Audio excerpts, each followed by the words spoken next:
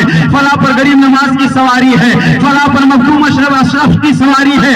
کسی کی سواری کسی پر نہیں آتی ہے. یہ جہالت ہے, حماقت ہے. حضرات, مومن کی روح آزاد رہتی ہے. اب سوال یہ پیدا ہوتا ہے, مان لیجئے 50 سال پہلے کسی کا انتقال ہوا, تو اب قبر میں تو بدن ہے نہیں, جسم سڑ گیا, گل گیا. ہم جا کے فاتحہ پڑھیں تو قبر کے قریب کھڑے ہو کر کے, تو جسم تو ہے نہیں قبر میں, تو سنے گا کون, سنے گا کون؟ تو سنو, روح کا اور جسم کا, مومن کی روح اور جسم کا تعلق اس طرح ہے, کہیں بھی روح رہے, کہیں بھی روح رہے.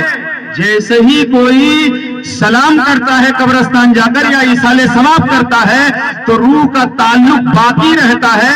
آج کی دنیا میں اسے آپ یوں سمجھیں جیسے سیٹلائٹ کے ذریعے آپ موبائل لے کر کے کہیں جاتے ہیں تو پورا سیٹلائٹ آپ کے پاس نہیں ہوتا ہے. موبائل سیٹلائٹ کے ذریعے موبائل میں آپ کا نیٹ ورک آ جاتا ہے, اور تعلق موبائل سے سیٹلائٹ کا رہتا ہے. حضرات, جسم کا تعلق روح سے رہتا ہے. آپ جیسے ہی قبرستان جاتے ہو, اور یہ نبی نے کہا ہے, جب قبرستان جاؤ تو وہ السلام علیکم یا اہل القبور, تم پر سلامتی ہو اے قبر والو. علامہ ریحان رضا صاحب جلوہ بار ہیں, آپ ان سے پوچھئے, سلام کرنے کا بھی ضابطہ ہے, سلام کرنے کا بھی طریقہ ہے. سلام اسی کو کیا جائے گا جو سلام سنتا ہو, سن کر کے جواب دیتا ہو.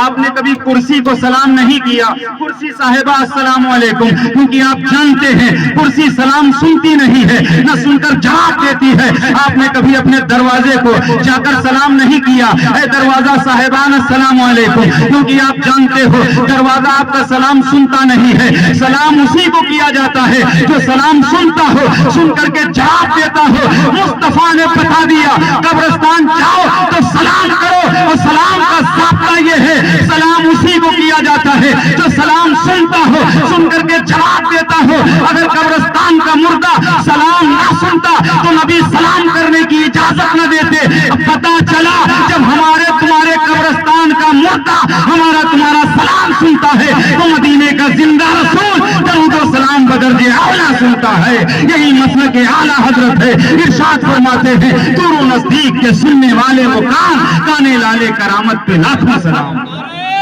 تکبیر, اللہ اکبر, رسالت, علماء اہل سنت, مذہب اسلام. پتہ یہ چلا کہ جسم سے روح کا تعلق رہتا ہے. روح کا کچھ لوگ 40واں ہونے کے بعد یا 10واں 20واں ہونے کے بعد لوٹے سے پانی ڈالتے رہتے ہیں جہالت کی بنیاد پر, تاکہ روح پلٹ کر کے نہ آئے. اگر ایمان والا ہے, مومن ہے, تو اس کی روح آزاد کر دی گئی ہے. تم پانی ڈال کر کے روک لو گے, اگربتی سلگا کے روک لو گے. مومن کی روح آزاد رہتی ہے, جہاں چاہے آئے جائے اسے اعلیٰ مقام ملتا ہے. اور بے ایمان کی روح, کافر و مشرک کی روح قید کر دی جاتی ہے. لہذا عمل اچھے بناؤ. جس طرح جسم اور روح, جسم کی صفائی کے لیے آپ نہاتے ہو, کپڑے اچھے پہنتے ہو, جسم کی صفائی کی ضرورت ہے, ایسے ہی روح بھی گندی ہو جاتی ہے, روح کی صفائی کی ضرورت ہے. جسم گندا ہو جاتا ہے, آپ پانی استعمال کرتے ہو, صابن استعمال کرتے ہو, روح کی صفائی کے لیے قرآن کی تلاوت کرو, ذکر خدا کرو, ذکر مصطفیٰ کرو, قرآن کی تلاوت کرو, اٹھتے بیٹھتے درود و سلام کرتے رہو. مومن کی پہچان تو یہ ہونا چاہیے، رات کے وقت جب بستر پر جاؤ درود و سلام پڑھتے رہو اور کہو میں سو جاؤں یا مصطفیٰ کہتے کہتے، میں سو جاؤں یا مصطفیٰ کہتے کہتے، کھلے آنکھ صلی اعلیٰ کہتے کہتے۔ اور حدیث پاک میں ہے میرے نبی نے فرمایا جو جس حالت میں مرے گا اسی حالت میں اٹھایا جائے گا۔ اور حدیث پاک میں ہے میرے نبی نے فرمایا اگر کوئی شخص باوضو مرا، یعنی وضو کی حالت میں باوضو رہا اور روح جسم سے پرواز کر گئی، تو قیامت کے دن وہ جس حالت میں مرا اسی حالت میں یعنی باوضو اٹھایا جائے گا، اور اتنا ہی نہیں اسے شہادت کا مرتبہ عطا کیا جائے گا۔ لیکن ہمارا حال یہ ہے کہ ہم تو جمعہ کے دن نہا لیے، 7 دن 6 دن پاک ہی نہیں رہتے۔ مسلمان کو ہر وقت پاک و صاف رہنا چاہیے، کیا خبر کب موت کی آگوش میں جانا پڑے۔ کر چکے کرنا جو تھا پھر سے توبہ کیجئے۔ میرے نبی فرماتے ہیں جب صبح کر لو تو شام کا انتظار نہ کرو، جب شام کر لو تو صبح کا انتظار نہ کرو، موت کا کوئی بھروسہ نہیں ہے، لہذا پاک و صاف رہو، باوضو رہو۔ اگر وضو کی حالت میں مر گئے تو شہادت کا درجہ ملے گا، شہیدوں کے زمرے میں اٹھایا جائے گا۔ اور باوضو رہو، پاک و صاف رہو، نماز روزے کی پابندی کرتے رہو۔ جو جس حالت میں مرے گا، خدا نہ کرے کوئی شراب پیتے پیتے مر جائے، کوئی جوا کے اڈے پہ مر جائے، کوئی تاڑی پیتے پیتے مر جائے۔ حضرات جو جس حالت میں مرے گا تو اپنی حالت اچھی رکھو، نہ معلوم کیوں اسی حالت میں ہماری روح قبض کر دی جائے، تو ہماری حالت اچھی ہونی چاہیے۔ روزانہ ہم پاک و صاف رہیں، اور موت کی تمنا کرنا، موت کی تمنا کرنا یہ ٹھیک نہیں ہے، لیکن موت کو یاد کرنا یہ ٹھیک ہے۔ جب موت کا آپ ذکر کرتے رہو گے آپ گناہ کی طرف نہیں جاؤ گے، آپ کے دل میں ڈر رہے گا، خوف رہے گا۔ قبرستان جاتے ہو عبرت نہیں پکڑتے، بڑے بڑے صحابہ قبرستان جاتے تھے، آنکھیں بھیگ جاتی تھی، اشکبار ہو جایا کرتی تھی آنکھیں۔ قبرستان عبرت کی جگہ ہے، قبرستان جایا کرو، قبرستان جایا کرو، ایصال ثواب کیا کرو۔ اور مرنے والے کو اگر تم بھول جاؤ گے تمہاری اولادیں تمہیں بھول جائیں گی، اس لیے ایصال ثواب 40 دن پر بند مت کرنا، جب موقع ملے۔